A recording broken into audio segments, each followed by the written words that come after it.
I sat for what felt like an eternity, in the sterile, unforgiving light of my own intellect, dissecting the concept of love with the detached precision of a pathologist examining a specimen under a microscope.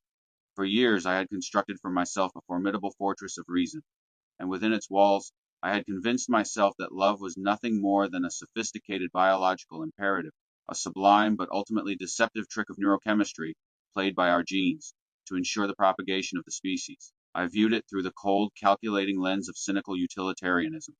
Affection was merely a transaction, a social contract where one trades security for intimacy, or validation for loyalty. The human heart, in my estimation, was not a mystery to be cherished, but a marketplace to be understood, its every output a line item on a cosmic ledger of cost and benefit. It was a system of inputs and outputs, not a sanctuary of the soul. But when I attempted to apply this rigid, cold logic to the actual messy and unpredictable living of my life, the entire theoretical structure began to buckle and groan under the weight of reality. I subjected my transactional theory to a rigorous real world stress test, meticulously observing the feedback loops of my relationships as if they were data points in a grand experiment. When I treated love as a trade, giving only with the subconscious expectation of receiving, measuring my affection against theirs, the result was not the elegant efficiency I had predicted. It was a profound and gnawing exhaustion. I found myself trapped in a state of constant low grade anxiety, perpetually calculating the emotional ledger, always terrified of running a deficit, of giving more than I got.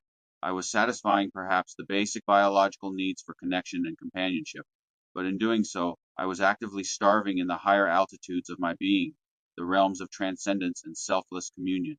It dawned on me that a life devoid of a transcendent form of love was not the freedom I had imagined. It was a solitary confinement cell, meticulously constructed by my own ego, whose bars were forged from logic and whose walls were lined with fear. I realized I needed to understand what love actually is, stripped of my cynical defenses and intellectual armor.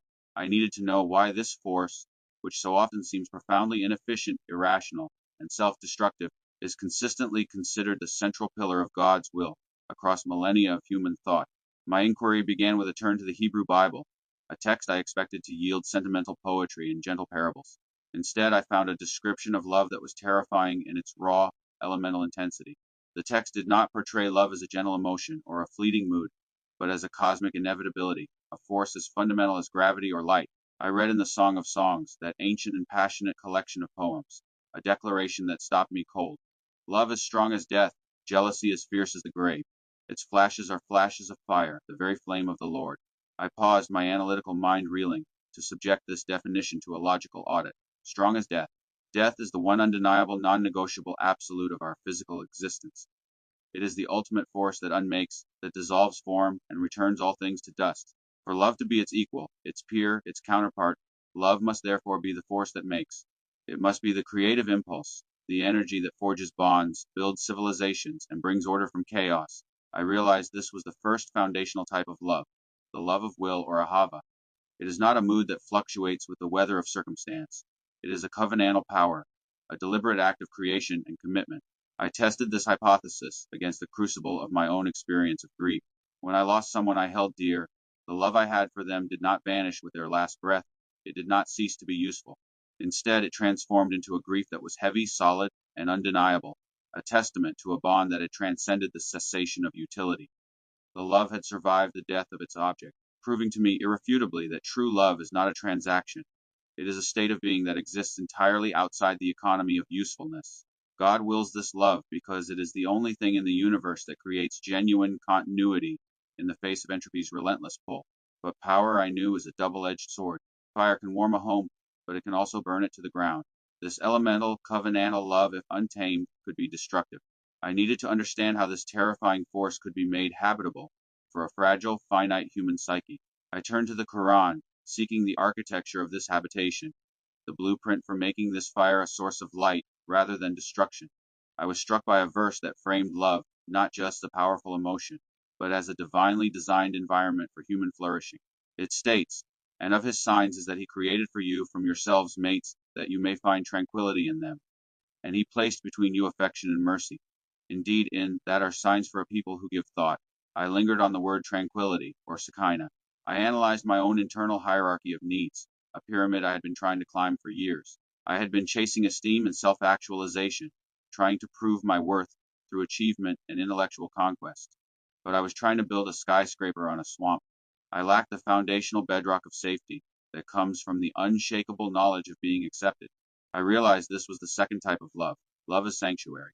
God placed affection and mercy between partners not as a romantic luxury, but as a psychological and spiritual necessity. Without it, the human nervous system remains in a state of perpetual hypervigilance, scanning for threats, real and imagined. I discovered that I could not truly serve God, my neighbor, or even my own highest aspirations if I was constantly fighting for my emotional survival. God wills this love because it is the only soil in which the human spirit can root and grow toward the sun. It is the mercy that softens the fire of Ahava, making it a hearth and not a holocaust. And yet, understanding this intellectually did not solve my internal conflict. I found that while I craved this sanctuary with every fiber of my being, I was terrified to actually enter it.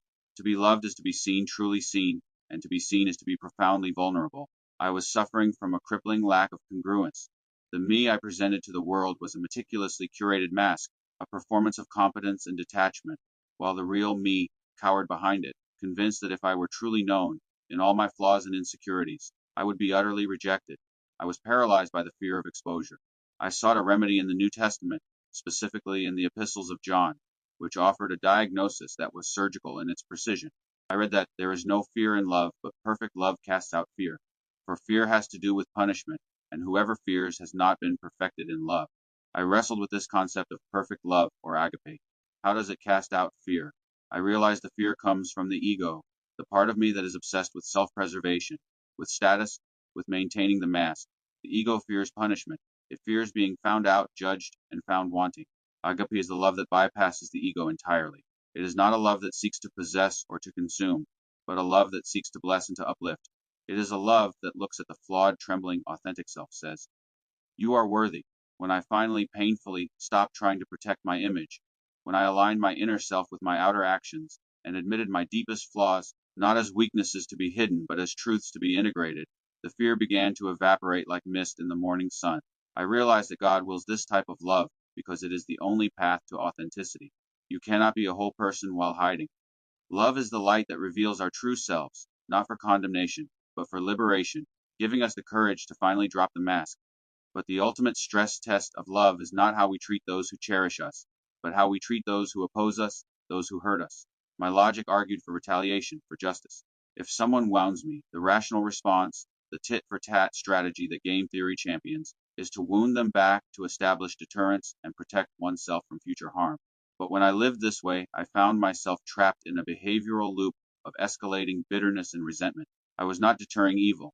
I was becoming it, my soul shrinking to the size of my grievance. I needed a mechanism to break this self-perpetuating cycle.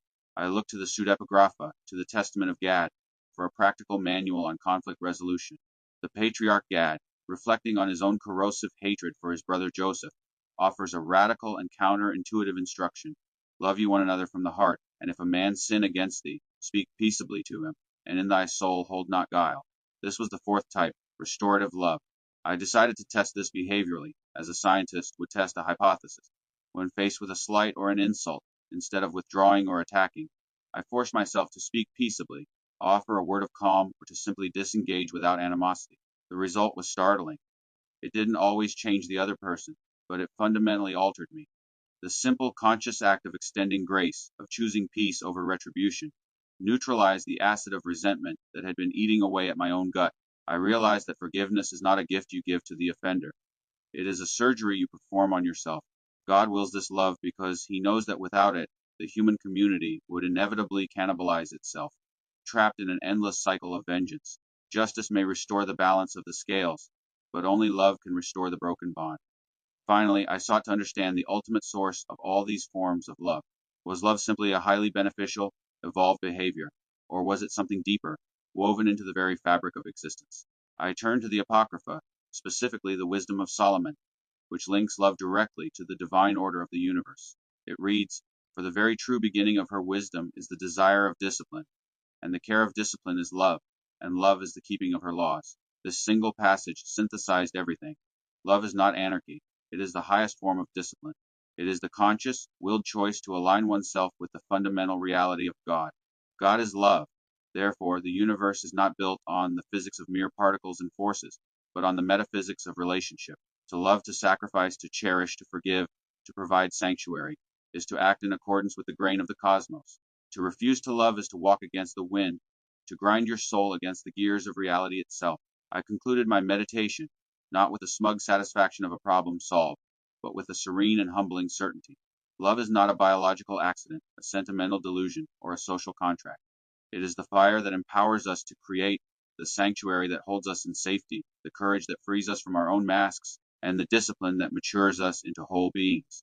It is essential to God's will because it is the only energy in the universe capable of bridging the infinite, terrifying gap between the I and the thou, turning a universe of scattered, isolated atoms into a kingdom of cohesive, enduring peace.